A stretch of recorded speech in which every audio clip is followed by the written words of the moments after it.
Stallion for Janine Schoffner, ISSELHOOK'S first flight, or first sight, 26.9 for fourth place for the pair.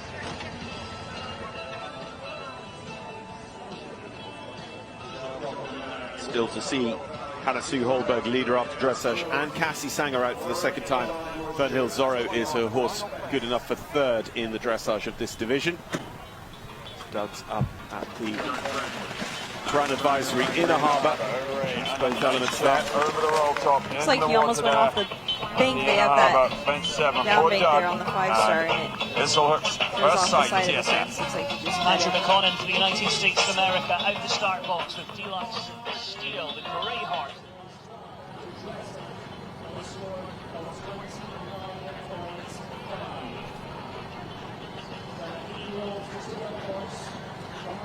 Hull sort of fence. Doug Payne, ISSELHOOK'S first sight, TSF.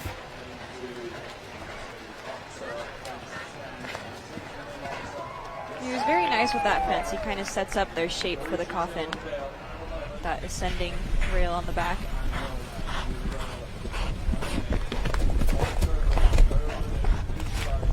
Very efficient through there. Doug will be pleased to have got away with that penalty this time around at that fence. Just made sure that this little Trakehner stallion was really set up.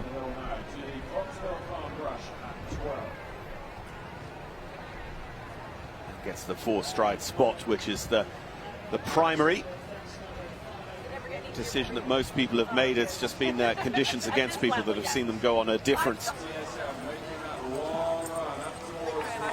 So, a couple of fences there we haven't had too many opportunities to see. Coming into the bottom of the sawmill field, we've got John's potting shed there at 13. The Pheasant Plucker's Son comes up at 14. And I think that jump's one of the few that's actually been on the Fair Hill when it was, well, I guess it's, no, it's not Fair Hill anymore, is it? It's the nomenclature is tough because it's, you know, we still have Fair Hill horse trials run by FHI. Yeah. FHI are a big part of the management structure here with the Mars Maryland 5-star as well. So yeah, and you know, with so much of the horse trials now being at Gallagher, but not all of it. Right. I can get lots of different names. Whatever, it's all Trish Gilbert's fault. From day one, 50 years ago, this is all Trish's fault. Darn it. So Doug Payne at ISSELHOOK'S first sight, going up to the top of the course, about to take on the Mars Sustainability Bay. Let's say, I think most people are relatively happy with the straight route anyway, but what's interesting is we've known from quite early on that you could probably go one or two long routes and still catch the time if you've got a decent paced horse. But still everyone's just committing down to these straight routes, and I think as much as anything for the education of these horses going on to meet these questions in a tougher format at the next level. He pricks his ears as he's going down this hill.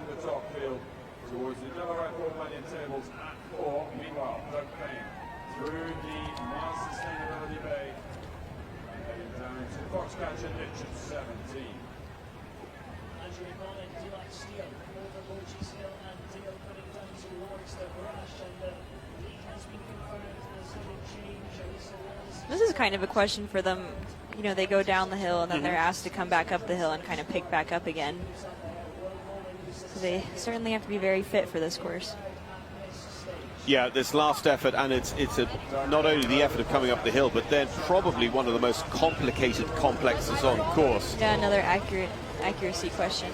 You just saw this stallion back off a little bit when he saw that he was going to be asked to jump through the roller coaster loop.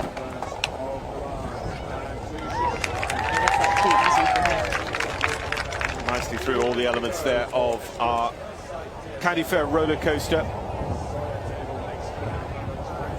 And the time, there's enough in hand here for Doug to get home inside the time, and that will keep him breathing down the neck of Elisa Wallace. Elisa, 26.4, 26.9 for Doug and ISSELHOOK'S first sight. And let's say there's still two who could go in front of them. I think he'll have to keep pushing here. I think he's a little bit lower on time than most. See it coming back up from the road, the Borringer Ingelheim. Horseshoe awaits Doug Payne to finish his round here with ISSELHOOK'S first sight TSF. So if you were looking, for instance, for Christina Henriksson, who was our next out on last night's times, Christina was one of 3 withdrawals after dressage before cross country. So